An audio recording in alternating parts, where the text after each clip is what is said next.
Qu'est-ce qu'une conscience humaine? Une conscience humaine est une conscience qui est issue d'une sphère cosmique. Prenons Gaïa, justement.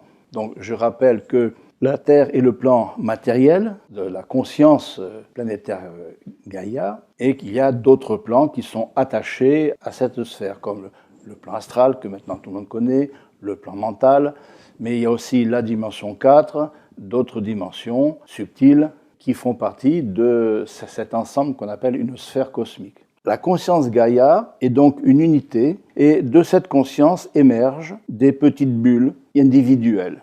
Et parmi ces bulles qui émergent de cette conscience mère, on pourrait dire, on peut les rassembler dans les différents règnes. Les consciences végétales, des consciences animales, des consciences humaines. Voyons un petit peu ce qui s'est passé dans le temps. On va remonter, mettons, à 300 millions d'années. Au niveau géographique, il y a un seul continent qu'on appelle le Gondwana. C'est l'époque des reptiles. La vie commence à se développer sur la Terre. Mais si nous regardons le plan astral, il y a dans ce plan des consciences humaines qui se développent, qui sont issues de la conscience mère et qui prennent leur autonomie tout en restant dans la sphère Gaïa. Il était prévu que dans l'évolution de ces consciences humaines, elles s'intégreraient sur ce qu'on appelle la dimension 4 de Gaïa. La dimension 4 est une dimension universelle, c'est-à-dire que quel que soit l'endroit du cosmos où on peut aller, on va retrouver cette même dimension. C'est une dimension de relation, une dimension qui n'est pas matérielle bien sûr, et qui est physique, donc pas constituée de molécules, mais constituée d'énergie avec des formes. Ce qui permet aux différents êtres, lorsqu'ils se rencontrent, d'adopter un physique qui permet une relation.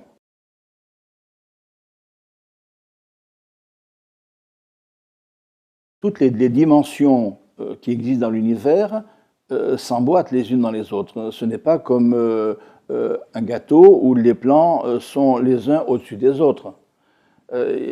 C'est un ensemble vibratoire. Si on se décale dans cette pièce, dans notre vibration, si on arrive à le faire, on peut se trouver en dimension 4, on peut se trouver dans l'astral ou sur un plan du mental ou à l'Agartha ou ailleurs. C'est simplement une question de fréquence, ce n'est pas une question de distance. Les distances, c'est valable pour la dimension 3 uniquement. Au-delà, les distances et le temps ont des composantes totalement différentes.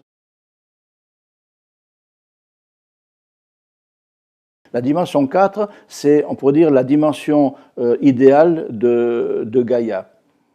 Il y a une faune, il y a une flore, il y a une organisation, et on pourrait dire que la dimension matérielle est une concrétisation de cette dimension idéale de Gaïa qu'on appelle la dimension 4. Si on va sur Vénus en dimension 4, on va retrouver aussi le même type d'organisation puisque c'est un plan universel. Il est difficile, en étant incarné sur cette Terre, dans cette dimension 3, qui est lourde, qui est dense, qui est écrasée actuellement, il est assez difficile de pouvoir migrer en toute conscience en dimension 4. Il y en a qui le font. Moi, j'ai eu l'occasion 2 fois d'aller en dimension 4, mais j'étais pris en charge par les instructeurs qui m'ont aidé à atteindre ces niveaux pour que j'apprenne à les connaître et pour que je puisse en parler et redonner à autrui.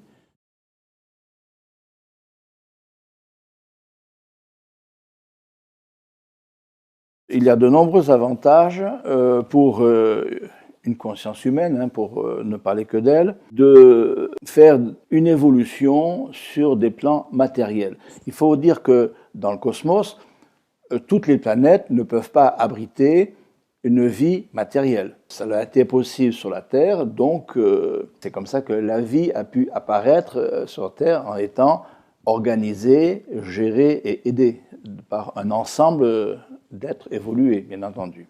Pourquoi on vient s'incarner sur la Terre, sur cette dimension dense? D'abord pour apprendre à ouvrir son potentiel de conscience. Pourquoi? Parce que, par exemple, sur le plan astral, les êtres qui se rassemblent par vibrations associées. Donc il y a une infinité de plans entre ce qu'on appelle le bas astral et le haut astral, une infinité d'intermédiaires où les êtres qui sont dans telle ouverture de conscience vont se regrouper et vivre sur un même plan. C'est facile, puisque les êtres se ressemblent. Lorsqu'on arrive dans l'incarnation, on est confronté à des consciences qui sont totalement différentes des nôtres, qui ont eu des parcours différents, des chemins, des buts d'évolution différents. Et donc, il faut apprendre à vivre, à s'équilibrer et à gérer tout cela dans la différence. On apprend aussi à redonner à autrui ce que l'on sait soi-même. Aider, donc à travers des échanges, des travails de groupe, qui sont plus faciles à faire ailleurs. C'est apprendre à gérer un corps matériel qui est tout à fait différent d'un corps purement physique, donc énergétique. Concrétiser ses acquis. Lorsque on veut appliquer quelque chose qu'on a appris sur un plan subtil, lorsqu'on arrive dans la matière, eh bien, il y a beaucoup d'êtres qui ont des difficultés à appliquer de manière tangible, concrète, ce qu'ils ont cru intégrer auparavant. Le système d'évolution, c'est l'intégration en soi, dans ce qu'on appelle notre conscience cosmique, que j'appelle la grande conscience, l'intégration de tous les facteurs de la vie et de l'évolution au niveau cosmique et universel. Voilà. À chaque instant, toute conscience, même celles qui font des erreurs, enregistre des informations et après gère ces informations pour en déduire une évolution.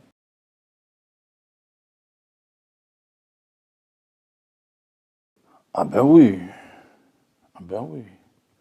Je dirais même avant l'apparition. Il faudrait revenir à la notion de conscience, parce que dans l'univers est d'abord conscience avant d'être manifestation. Mais là, ça nous amènerait trop loin vers des sujets qui sont pas à développer aujourd'hui. Mais il y a tout est conscience. Si on prend ce que j'appelle un archétype, ce sont des consciences qui travaillent à très haut niveau, au niveau universel. Ce sont des êtres lumière pure, qui sont pure énergie, mais qui sont une conscience.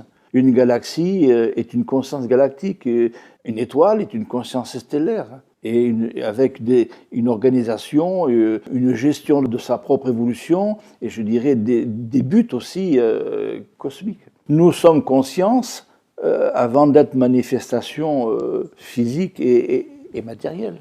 Puisque la vie ne peut pas s'exprimer sur toutes les planètes, je parle de la vie matérielle, il y a des planètes où les êtres humains vivent sur des plans subtils, du genre type astral, type mental, dimension 4, et ces êtres-là vivent de manière tout à fait organisée, en civilisation. Alors que sur leur sol, prenons Vénus, Mars par exemple, deux planètes telluriques, où actuellement la vie est impossible sur le plan matériel. Maintenant, on commence à bien connaître les conditions de plan matériel de ces planètes, alors que sur les plans subtils, il y a des civilisations organisées, conscientes et évoluées.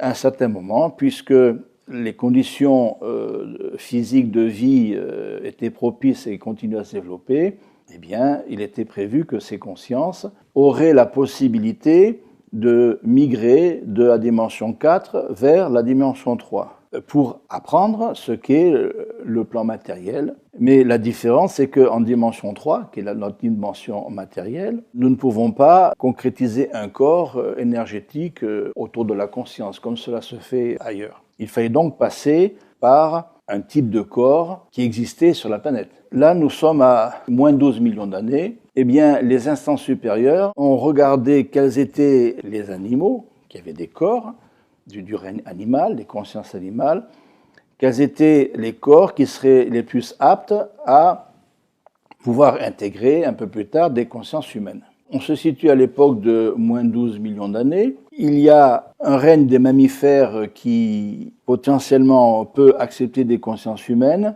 Le choix s'est porté sur l'ordre des primates anthropoïdes simiens, en gros la famille des grands singes. Les instances donc supérieures qui organisaient la vie et préparaient l'incarnation des consciences sur le plan de la matière ont accéléré vibratoirement quelques simiens et ils ont observé ce qui se passait. Dites-vous que sur chaque planète, les corps qui se développent dans le règne animal sont différents d'ici. Donc les conditions ici ou là ne sont pas les mêmes. Donc l'observation a montré que ce qu'on appelle le proconsul était le plus favorable pour être préparé à recevoir des consciences humaines. Les autres de la famille des grands singes ont été accélérés aussi, mais ils n'ont pas été retenus et ils ont continué leur évolution, c'est-à-dire les chimpanzés, les gorilles ou les orang-outans, qui n'ont pas été retenus, ils ont continué à vivre en tant que conscience groupe et non pas conscience individualisée. Et c'est là où j'ai compris qu'était le fameux chaînon manquant, parce que la science se demande comment, parce qu'elle a compris que nos corps venaient des grands singes, mais il y a quand même un trou, et ce trou, c'est cette accélération vibratoire. À mon avis, c'est le fameux chaînon manquant. Le corps proconsul a été aidé pour se développer, pour qu'un jour, il puisse acquérir, intégrer ces fameuses consciences humaines.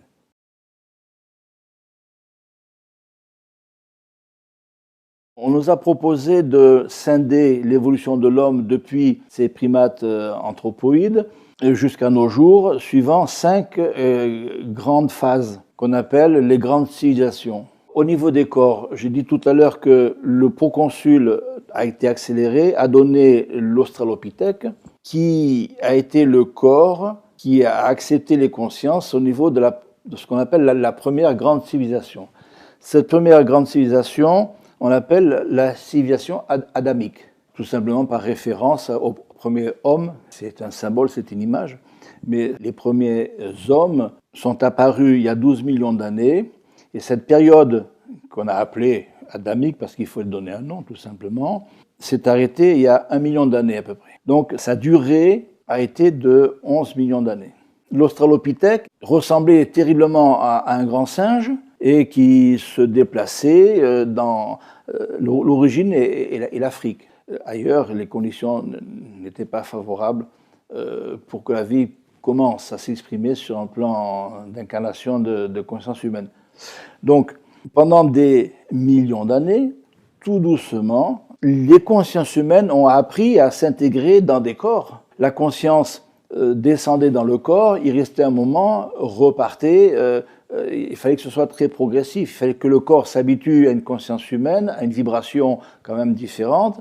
Et ces consciences humaines n'avaient pas l'habitude de gérer ces corps qui devaient leur paraître extrêmement lourds et difficiles à manipuler. Ils étaient au niveau, je dirais, plus de l'instinct de survie qu'autre chose. Ils ressemblaient vraiment à des singes qui continuaient à évoluer. Et c'est pour cela que ça demandait autant de temps. C'était des êtres qui vivaient dans les savanes ou dans les forêts, vers la fin, sous forme tribale. Il a fallu 11 millions d'années pour en arriver là. C'est la première grande civilisation. Et il faut savoir qu'à chaque grande civilisation, il y a eu des impacts qui sont venus du cosmos pour aider dans l'énergie des différentes sphères. Par exemple, c'est le Soleil lui-même, l'énergie du Soleil, qui ont aidé à cette transformation lente du rapport conscience-corps. Il faut toujours, j'en reviens aussi à cette précision, il faut toujours dissocier la conscience du corps. Si votre conscience un jour veut quitter la Terre, elle aura le droit, elle ira sur Alpha du Centaure, mettons sur une des planètes, elle sera obligée d'adopter les corps qui se sont développés sur Alpha du Centaure. Pourtant, c'est votre conscience qui arrive avec son bagage, son potentiel, ses expériences, pour continuer à vivre d'autres expériences, tout simplement.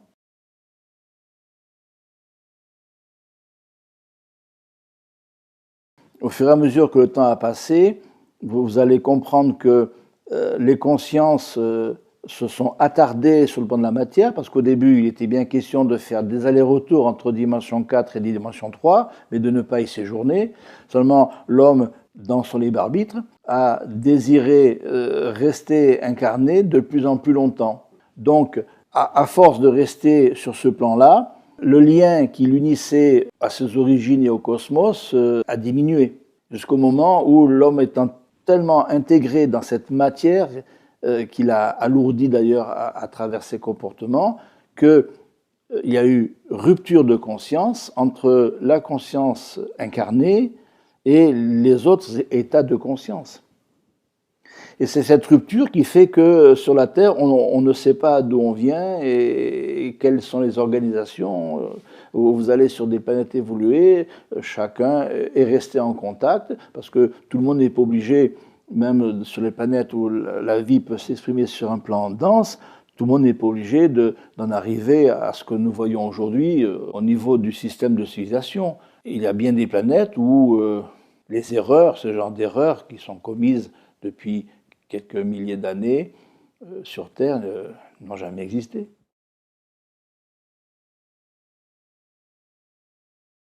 Il n'y a pas forcément de rupture brutale et immédiate d'une civilisation à l'autre. C'est un mouvement.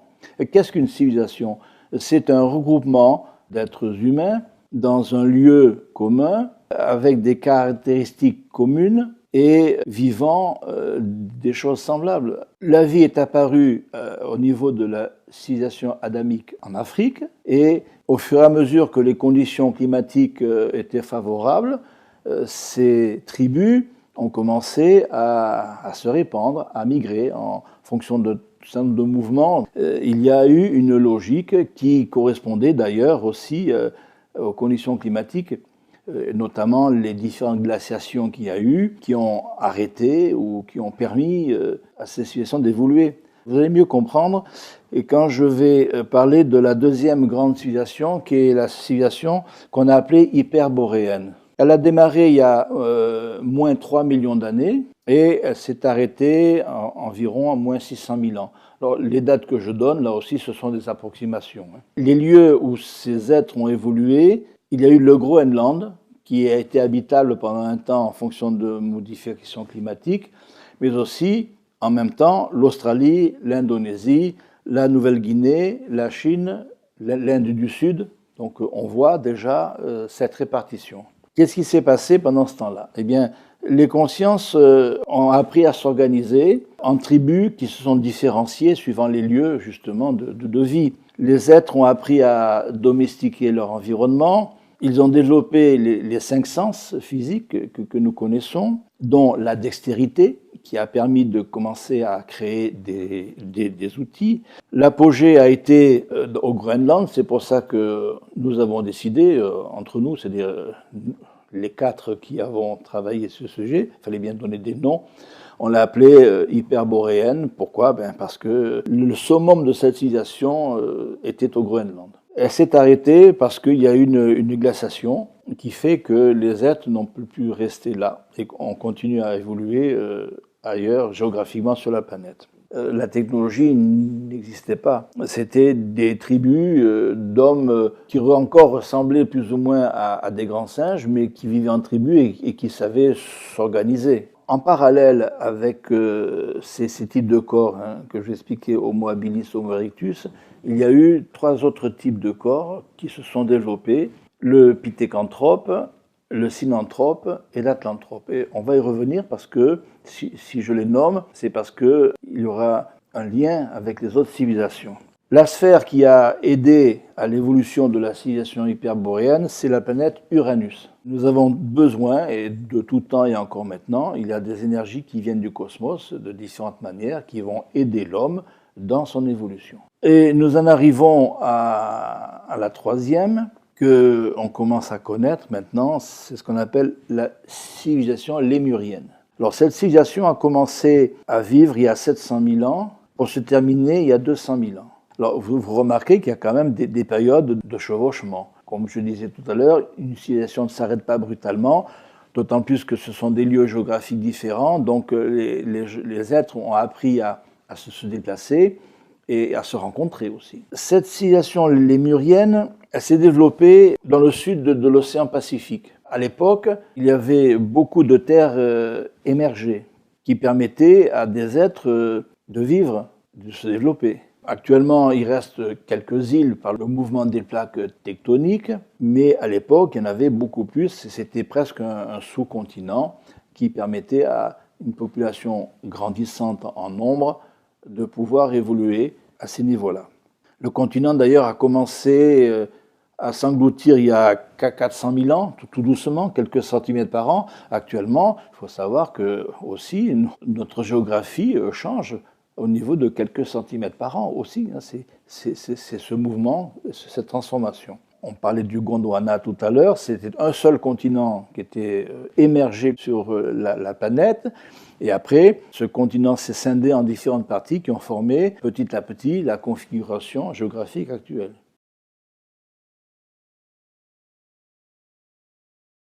Ces êtres-là, de la Lémurie, eh bien, comment est-ce qu'ils ont évolué? Les consciences ont appris à intégrer une plus grande partie de la conscience dans le corps. Elle restait presque en permanence dans le corps matériel. La société a commencé à s'organiser en villages. Ils ont appris vers la fin à construire des maisons en bois. Ils avaient appris à créer les outils pour tailler les arbres et en même temps le développement d'une forme primitive d'art. Lorsqu'on connaît les énergies de la planète Vénus, on comprend déjà que la planète qui a influencé cette situation, c'est justement Vénus. Parce que sur Vénus, sur le plan subtil de Vénus, l'organisation de vie actuellement ressemble en beaucoup plus évolué à ce que ces êtres de la civilisation lémurienne vivaient à cette époque-là. Donc il y a eu des émigrations pendant ce temps-là. Certains se sont dirigés vers l'Amérique du Nord et ont donné plus tard les Apaches et les Navajos. Certains se sont dirigés vers l'Amérique du Sud et ont donné les Incas. Et certains se sont dirigés vers l'Atlantide qui existait déjà, puisque, on va le voir, il y a eu une période commune. Actuellement, quels sont les restes, on pourrait dire la Polynésie française, la Nouvelle-Calédonie. En gros, c'est les îles qui se trouvaient dans le Pacifique Sud. Il n'en reste plus beaucoup par rapport à ce qu'il y avait à l'époque. Actuellement, tout le monde sait que le niveau de la mer monte et que en Polynésie et à d'autres endroits de la planète, il y a des îles où ils songent à partir parce que la vie n'est plus possible. Voilà. Les plages du Sénégal qui s'étendent à perte de vue, partout, la mer avance plusieurs mètres par an depuis 30 ans. Ça, c'est la mosquée, elle était en plein milieu du village. Notre village s'étendait jusqu'à là-bas. La mer était beaucoup plus loin, au moins 300 mètres. Les autorités ont ouvert une brèche de 4 mètres il y a 10 ans, le long de la langue de Barbarie. Le trop-plein du fleuve devait se déverser dans la mer. Erreur, la mer s'est engouffrée dans la brèche. De 4 mètres, elle fait aujourd'hui 5 km. À ce rythme, d'ici quelques dizaines d'années, Saint-Louis aura les pieds dans l'eau, si rien n'est fait.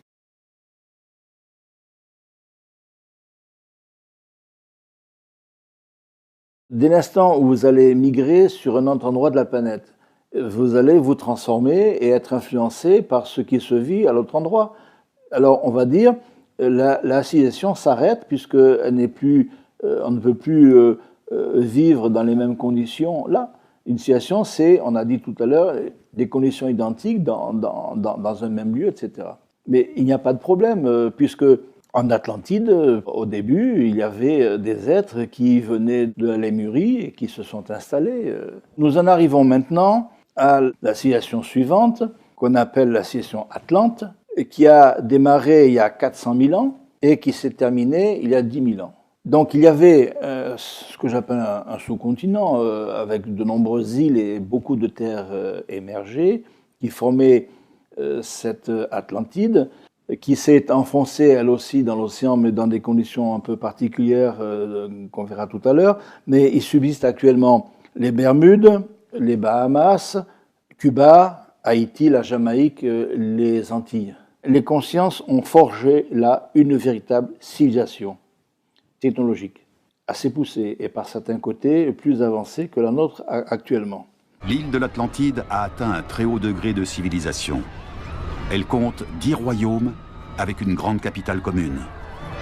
Mais les Atlantes sont devenus laids et orgueilleux. Et Zeus a décidé de les punir. Ils avaient acquis une grande connaissance des lois de la nature. Ils savaient utiliser des énergies, comme l'énergie solaire, notamment, à travers d'immenses cristaux. L'énergie des volcans aussi. Ils ont bâti des villes en dur. Ils ont appris même à avoir de l'eau dans les parties désertiques en condensant la vapeur d'eau de l'atmosphère, ce qu'on commence à faire actuellement. Mais seulement ces êtres-là, étant donné qu'il y a eu l'apparition sur le plan de la Terre de beaucoup de consciences extérieures à la Terre, notamment Alpha du Centaure, la constellation d'Orion, avec des planètes qui venaient de Bételgeuse, Bellatrix, Aldébaran. Donc ce sont des consciences qui venaient de l'extérieur et qui, je crois, avaient des choses à comprendre quand même, parce que pendant cette civilisation est apparue la notion de violence. Les Atlantes ont élaboré un système pyramidal, c'est-à-dire qu'au-dessus, il y avait ceux qui gouvernaient, la société, les grands prêtres, les techniciens, et puis ensuite les différents systèmes jusqu'aux êtres de base qui n'avaient pas droit au chapitre. Mais seulement, à partir d'un certain moment, les êtres qui vivaient dans les différents endroits de cette grande partie de l'Atlantide ont commencé ils étaient tellement dissociés qu'ils ont commencé à se battre. Et les défauts humains que l'on connaît maintenant dans les comportements ont été accélérés à cette époque-là. Et comme ils avaient acquis une technologie très poussée, ils étaient capables quand même de manipuler l'ADN, comme on fait maintenant. Ils étaient capables de vouloir transformer les corps humains pour en faire des esclaves. Bon, ils ont fait beaucoup d'erreurs. D'ailleurs, quand je vois ce qui se passe dans certaines recherches actuellement, j'ai tendance à me dire que ce sont d'anciens Atlantes qui n'ont pas encore compris et qui sont réincarnés pour évoluer et qui ont tendance à refaire les mêmes erreurs.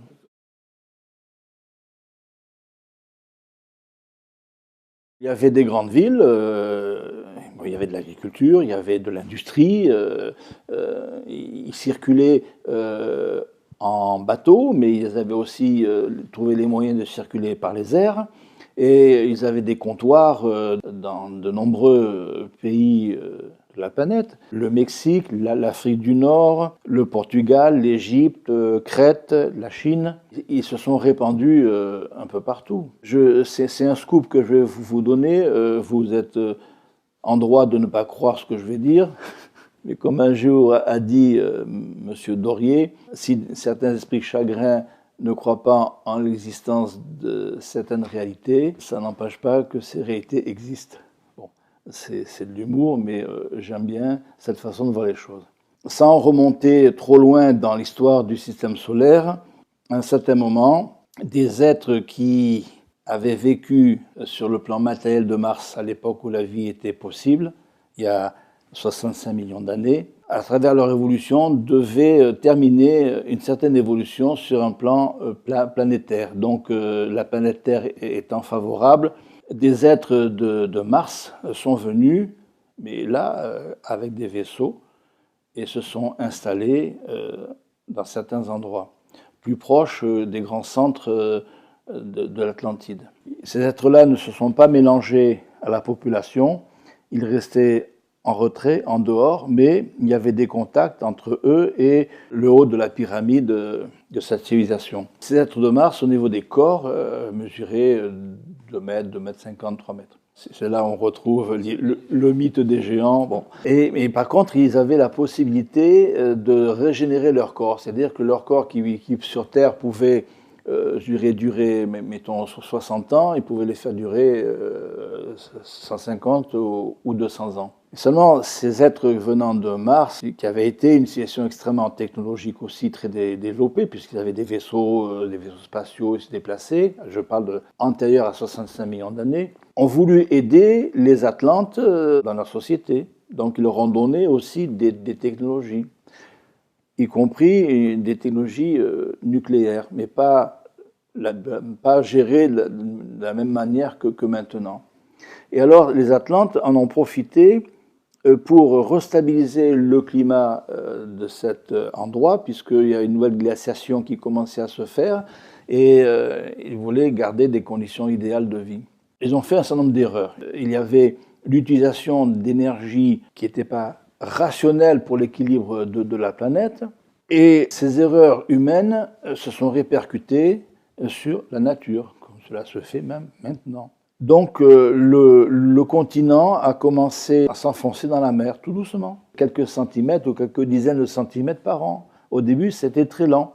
Et puis il y a eu un certain effondrement un peu rapide. Mais plus tard, dans une deuxième période, vers la fin de l'Atlantide, il y a eu un deuxième enfoncement beaucoup plus rapide. Et en dernier lieu, la capitale, Poséida, a disparu assez rapidement dans les mers, plus sous la forme d'une catastrophe.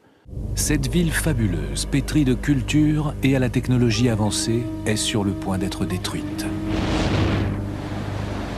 Les bâtiments, la population, toute une civilisation va être balayée par une catastrophe naturelle à laquelle rien ne pourra résister. C'est l'Atlantide, la terre antique qui, selon la légende, a été engloutie dans les flots par un cataclysme il y a 11 000 ans. D'où l'image de l'Atlantide qui s'effondre, mais le continent Atlante ne s'est pas effondré en une nuit. C'est juste, je dirais, la capitale qui a disparu assez rapidement, comme on pourrait avoir un tsunami actuellement, qui fait disparaître certains villages. Il y a eu une cassure dans la vibration de l'Atlantide. Cette cassure s'est répercutée dans la suite. Les Atlantes sont allés trop loin dans les erreurs et il y a eu effondrement, je dirais, de la société beaucoup plus importante que l'effondrement. D'ailleurs, il n'y a pas eu effondrement des îles, il y a eu enfoncement progressif, sauf quelques cas particuliers en fin de vie de l'Atlantide. Les Atlantes avaient l'habitude de tout centraliser sur la capitale, Poséida. Il y avait la capitale, il y avait la civilisation atlante qui dépendait de cette capitale qui gérait tout, et il y avait les comptoirs sur d'autres endroits de la planète. Lorsque les différents groupes d'îles ont commencé à s'enfoncer tout doucement, il y a quand même des êtres qui avaient un peu du jote et qui se sont dit « bon, il va y avoir des problèmes, nous allons partir ». Les recherches contemporaines doivent leur origine à Ignatius Donnelly, politicien et écrivain du XIXe siècle. Donnelly était intrigué par certaines similarités entre les civilisations anciennes des deux côtés de l'Atlantique. Il pensait que les pyramides d'Amérique centrale ressemblaient étonnamment à celles de l'ancienne Égypte. Pouvait-elles avoir une origine commune? Il avance que les connaissances technologiques de l'Antiquité sont toutes issues d'une civilisation plus ancienne, l'Atlantide. Il affirme qu'après sa destruction, les survivants ont essaimé à travers le globe et transmis leurs connaissances. Ainsi seraient nées les pyramides égyptiennes et les temples mayas du Mexique. Il y a des colonnes d'êtres qui ont quitté la zone géographique de l'Atlantique Nord et qui ont commencé à aller ailleurs. Imaginez-vous que les Basques sont des descendants d'Atlante. Amérique du Nord, qui ont donné plus tard les Iroquois, les Sioux et les Hurons. Et au Mexique avec les Mayas. D'autres colonnes se sont renforcées, notamment en Chine, en Inde et en Égypte. Seulement, ces colonnes-là n'avaient pas pu garder les connaissances de la civilisation. Ils n'avaient pas su garder la technologie. Et tout ce qui était possible de faire dans l'Atlantide, ces colonnes-là se sont retrouvées à régresser.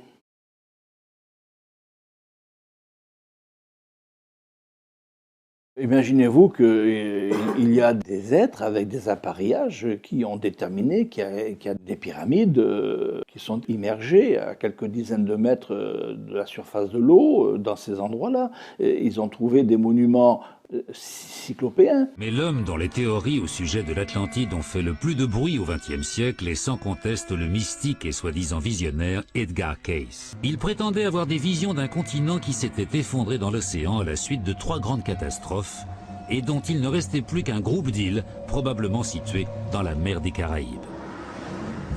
Edgar Cayce prétendait également qu'une vision lui avait appris que le Sphinx avait été érigé en 10 500 avant Jésus-Christ, soit 8000 ans avant la date admise par les archéologues. D'après lui, les survivants de l'Atlantide auraient caché quelque part sous le Sphinx une salle des archives dont les documents contiendraient tout le savoir de la civilisation disparue. Cayce avait aussi prédit que la preuve de l'existence de l'Atlantide serait trouvée dans les Bahamas en 1968 ou 1969. Et en effet, en 1968, des pilotes d'avions passant au-dessus des îles Bimini repèrent une étrange structure. Près de 1500 mètres de rochers alignés, formant une barre connue aujourd'hui sous le nom de chaussée de Bimini. Certains pensent qu'il s'agirait d'une ancienne jetée construite pour protéger un port. Des années plus tard, une structure similaire sera découverte au large de l'île d'Andros, dans les Cyclades. Ils ont trouvé des traces, d'ailleurs, pas seulement dans cet endroit-là, mais dans d'autres endroits de la planète. Si on veut chercher avec les moyens, les sonars et la technologie qui est à notre disposition actuellement, c'est bien connu, il y a beaucoup de choses qui ont existé et qui existent encore au fond. Seulement, bon, ça intéresse que quelques idéalistes de savoir ce qu'il y a là. Mais ça n'intéresse pas les grands groupes financiers qui sont capables de financer ces expéditions. La 5e grande civilisation a redémarré, comme tout le monde le sait, au Moyen-Orient, Mésopotamie, avec les Sumériens notamment. Donc la civilisation égyptienne qui avait bénéficié d'énormément d'apports atlantes, ce qui a permis à cette civilisation de se développer rapidement. La construction de la Grande Pyramide qui date de 12 000 ans. On pourrait expliquer dans le détail ce qui s'est passé à cette époque au niveau de la Grande Pyramide, mais elle a été construite pour aider la civilisation atlante qui avait disparu prématurément, pour aider les énergies à basculer vers la 5e grande civilisation qui est la nôtre actuellement, avec le moins de perturbations possible. Il émane de ce monument quelque chose d'extraordinaire. Nous pouvons dire que cela influencera probablement notre société de demain. Ça va jusque-là, parce que ce sont des révélations tellement importantes et avec des preuves absolument indiscutables et mathématiques que cela peut avoir une influence considérable. Robert Bauval, que nous connaissons d'ailleurs personnellement, a créé un tel mouvement, un tel état de pensée parmi les égyptologues qu'il n'y a pas aujourd'hui une parution où il n'est pas mentionné que ces étoiles dites du baudrier d'Orion, c'est-à-dire les étoiles centrales de la constellation d'Orion, déportées, ne se substituent pas aux pyramides. C'est l'étoile Sirius qui était chargée d'aider cette nouvelle civilisation qui est la nôtre, et pour le passage de Mars, puisque c'est la planète Mars qui gérait la civilisation atlante. Et pour passer de l'un à l'autre, il fallait un ensemble qui a été la Grande Pyramide, avec le pyramidion qui n'existe plus maintenant, mais qui était un matériau de synthèse et non pas un pyramidion qui a été placé dernièrement à côté, pour que d'une manière un peu complexe, le passage des énergies de l'une à l'autre se fasse d'une manière harmonieuse, enfin le plus harmonieux possible.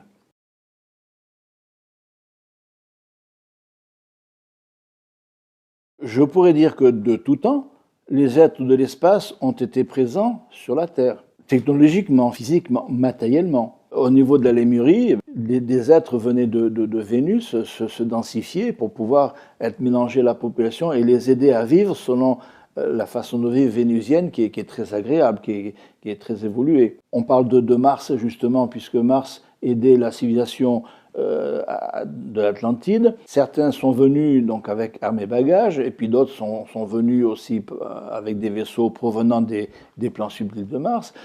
Et puis après, au niveau de notre civilisation, de tout temps, il y a eu des présences de l'espace ici pour aider les êtres de différentes manières à évoluer, comme cela se passe encore actuellement. Рассказываю вам первый и последний раз. Вместе с передачей чемодана с ядерными кодами президенту страны приносят специальную папку. На ней написано «Совершенно секретно». И она целиком и полностью посвящена пришельцам, которые посетили нашу планету. Одновременно предоставляется доклад от абсолютно закрытой спецслужбы, которая занимается контролем пришельцев на территории нашей страны. Значит, две эти папки передаются вместе с ядерным чемоданом. После прекращения полномочий, соответственно, эти папки передаются новому президенту. Более подробную информацию на эту тему вы можете получить, посмотрев известный хроникально-документальный фильм «Люди в черном». Вышло несколько версий. Сколько их среди нас? Сколько их среди нас, рассказывать не буду, потому что это может вызвать... Honorable Paul Hellyer, former Minister of Defense of Canada, and he believes that life forms from space exist and are present on Earth. They've been, as a matter of fact, they've been visiting our planet for thousands of years. And one of the cases that would interest you most, if you give me 2 or 3 minutes to answer, is during the Cold War, 1961, there were about 50 UFOs in formation flying south from Russia to across Europe, and the Supreme Allied Commander was very concerned and about ready to press the panic button when they turned around and went back over the North Pole. So they decided to do an investigation, and they investigated for 3 years, and they decided that with absolute certainty that 4 different species, at least, had been visiting this planet for thousands of years. You know, it is top secret in a way that the governments aren't talking about it. But if you listen to the whistleblowers and the people who have worked in the industry and who know what is going on, there is just a lot of information out there, and it doesn't take very long to get your hands on it.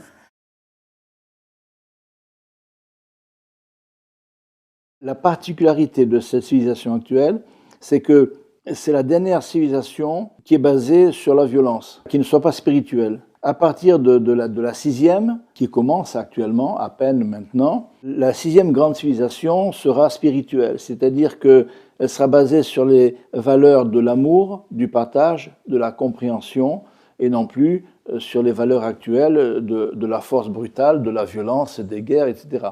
Donc nous assistons au déclin de notre civilisation actuelle. Ce qu'on voit à l'extérieur, c'est notre intérieur. Si on travaille sur notre intérieur, notre extérieur s'harmonise aussi. Donc en fait, plutôt que lutter, c'est l'histoire du miroir. Plutôt que taper dans un miroir, on va juste le fissurer. Alors qu'on cherche le bouton qu'on voit dans le miroir, le bouton il est sur le nez. Si on tape le miroir, tu vois, il se casse. Alors que si tu traites le bouton sur le nez, tu traites le vrai problème, il n'est plus dans le miroir après. Donc le monde extérieur va s'harmoniser en même temps que ton intérieur. Tu t'aperçois vraiment que tu es responsable de tout ce que tu vis, mais de manière inconsciente. Et à un moment, tout le travail consiste à remettre en lumière et à devenir conscient de tous ces procédés. Et donc l'évolution de l'humain se fait de manière accélérée. Et notre évolution, c'est pas de trouver des nouvelles technologies, partir dans l'espace, c'est de se centrer et de devenir de plus en plus conscient. De rentrer dans notre espace, ouais. en fait. Donc c'est inimaginable ce que je vois sur les gens depuis 20 ans, l'évolution. C'est-à-dire qu'en fait, les gens, qui le veuillent ou non, sont obligés sont confrontés à leur évolution. Et s'ils ne le font pas à l'intérieur, ils le vivent à l'extérieur. Donc de toute façon, l'évolution, elle a lieu. Qu'on le veuille ou non. Pour moi, tout le travail de bien-être et les techniques, ça consiste à résoudre à l'intérieur ce qu'on ne veut pas vivre à l'extérieur. C'est-à-dire d'harmoniser complètement pour vivre le mieux possible une évolution de conscience qui, pour moi, de toute façon, se fait. je dirais, chez tout le monde. Ouais, donc il y a une très très grosse évolution et qui a eu lieu dans les 20 dernières années, qui est énorme. Et pareil sur l'ouverture des gens, ils ont une clarté d'esprit qu'ils n'avaient pas il y a 20 ans. Tout va être revu, refondu avec de nouvelles énergies et de nouvelles consciences qui vont arriver, et ce sont des consciences qui sont beaucoup plus évoluées que les consciences qui sont actuellement sur Terre. Actuellement, bon, brièvement, parce que ce serait trop long de développer ce qui se passe maintenant et ce qui va se passer dans la prochaine, il y a beaucoup de consciences qui ont des karmas à régler de par leur incarnation antérieure, puisqu'ils savent que tout va changer, donc ils profitent des conditions actuelles de vie difficiles pour régler des karmas. Il y a donc les retardataires des anciennes civilisations. Il y a l'arrivée de conscience de la nouvelle future civilisation qui commence à apporter les énergies. Bon, tout ça est en train de se mélanger. Et puis il y a les aides de l'espace qui continuent, ainsi que de l'organisation planétaire humaine, dont on parle peu parce qu'elle est peu connue. Ce sont une organisation qui aide les hommes de la Terre à évoluer sur différents plans où la vie se manifeste, y compris le plan matériel. Bon, donc tout ça, c'est en train de bouger à toute allure, et les choses vont changer dans un certain futur.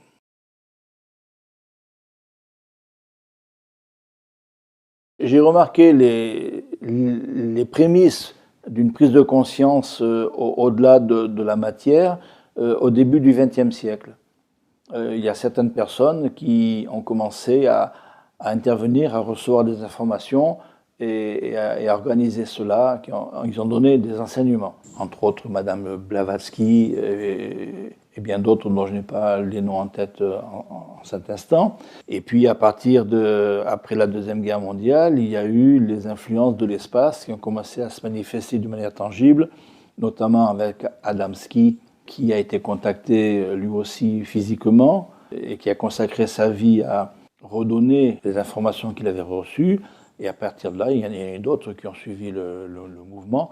Donc il y a eu des prises de conscience qui ont commencé à se faire, mettons, il y a un peu plus d'une centaine d'années. Et ça va se poursuivre dans les temps futurs. Mais je ne peux pas savoir exactement quand va s'arrêter cette civilisation.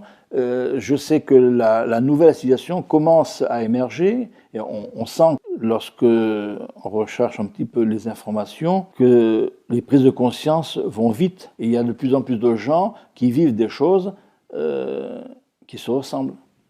Donc, nous assistons à la mise en place des premières pierres de cette nouvelle bâtisse de la 6e grande civilisation, qui va se chevaucher avec la fin de la nôtre, mais je ne peux pas donner de date parce que ça dépend aussi du libre arbitre des hommes.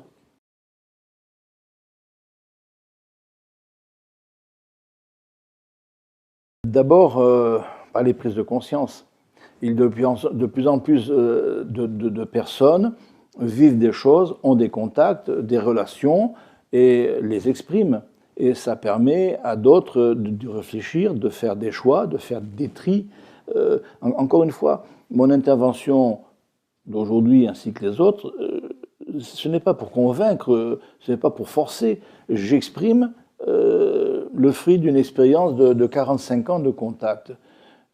Mais je comprends qu'on puisse ne pas être d'accord avec ce que je dis. Donc, les êtres s'éveillent, et c'est les énergies qui sont émises par ces consciences en éveil qui vont se développer et permettre à d'autres personnes de se remettre en question. Actuellement, il y a, d'après les sondages, il y a à peu près 50% de la population qui croit en l'existence de formes de vie dans le cosmos. Au Moyen-Âge, il y en avait pratiquement zéro. C'est en train de se développer tout ça. Il y a 20 ans, quand on travaillait avec Pascal, l'énergie était beaucoup plus lourde, beaucoup plus dense à bouger. On était obligé de passer la journée pour bouger un tout petit truc. Alors avec le temps, on est devenu meilleur, mais en même temps, l'énergie est devenue tellement fluide qu'aujourd'hui, c'est une évolution exponentielle en fait. Mais pour moi, c'est une transformation extérieure. Mais bon, comme je t'ai expliqué, intérieur-extérieur, hein, c'est la même chose. Donc plus ça se fluidifie chez les gens à l'intérieur, plus ça se fluidifie à l'extérieur. Et là, on est sur des niveaux où on peut faire bouger des choses en un instant. Il y a 50 ans, tu t'accrochais quoi pour faire bouger ça. Et il y a 1000 ans, quand tu vois les techniques des chamans il y a 1000 ans, elles sont, c'est le silex comparé à un iPhone quoi. Parce que c'était une énergie beaucoup plus dure, beaucoup plus dense, beaucoup plus éloignée. Donc il fallait qu'ils y aillent pour faire bouger un truc. Mais aujourd'hui, n'importe qui peut y arriver facilement parce qu'on est dans une période de temps accéléré où tout va très vite. Prise de conscience et aussi application de la conscience. Parce que lorsqu'on a compris un système de comportement, il faut bien l'appliquer dans la vie de tous les jours. Dans la société, dans la famille, dans l'éducation, dans toutes les formes de notre vie actuellement, il faut être conforme aux idéaux que l'on découvre. Il ne s'agit pas de juger, de condamner, d'être violent, de ne pas accepter, y compris le principe de l'incarnation, parce qu'il y a beaucoup de gens que je rencontre et qui sont en difficulté d'incarnation. Ils n'acceptent pas leur incarnation et les conditions de leur incarnation parce qu'ils n'ont pas eu accès aux causes. La vie est équilibrée et il n'y a pas un être ou des êtres méchants qui vont punir parce qu'il n'a pas fait. Non, ce sont des systèmes qui sont beaucoup plus élaborés, beaucoup plus justes que cela. Si on vit telle difficulté, eh bien, il faut savoir à quoi ça correspond, pourquoi. Il y a les outils, il y a les moyens actuellement de comprendre tout ça. Donc, comment se comporter au plus haut de notre conscience et avec des comportements exemplaires. Il y a ce qu'on exprime par la parole et avec tous les moyens technologiques qui sont mis à notre disposition, mais il y a aussi la vibration que l'être émet, du verbe émettre, pour que les autres soient touchés par cette vibration d'amour universel. Et puis, il y a aussi le comportement. Quelqu'un qui dit il faut faire ça et ça, ça, et qui lui-même fait le contraire, bon, n'est pas crédible. Il faut quand même être soi-même bien aligné dans tous ces états de conscience pour que les autres se disent mais tiens, lui, il se comporte comme ça, peut-être que ce serait bien que j'essaye.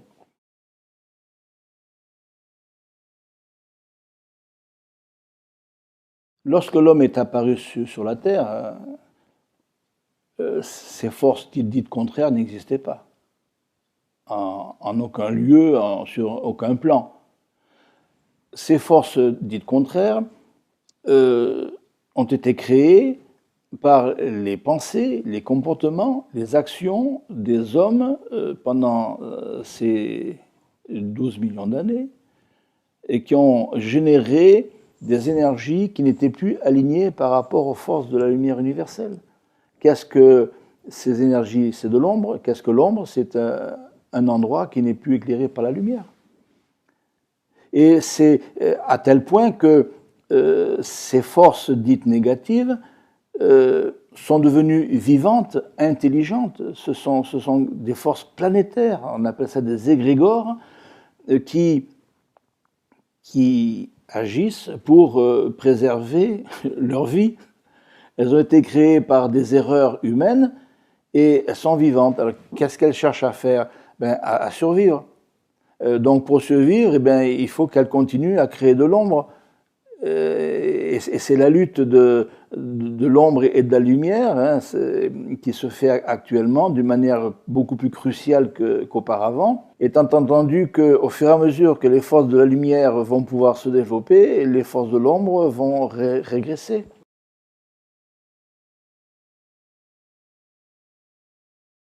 Tout être qui vit, que ce soit sur le plan de la matière ou sur le plan de l'astral, est aidé de toutes les manières possibles dans son évolution. Il y a ceux qui ont fermé les écoutilles, qui ne veulent rien entendre, ça c'est leur libre arbitre. Il y a ceux qui veulent et qui ne sont pas conscients de ce qu'ils apprennent, parce que ça se fait souvent pendant le sommeil, parce qu'ils ne peuvent pas être conscients autrement. et à ceux qui vivent leur expansion rapide de conscience, tout à fait consciemment, en vivant des choses importantes. Je suis en relation avec plein de gens qui vivent des contacts, des prises de conscience, des vécus puissants.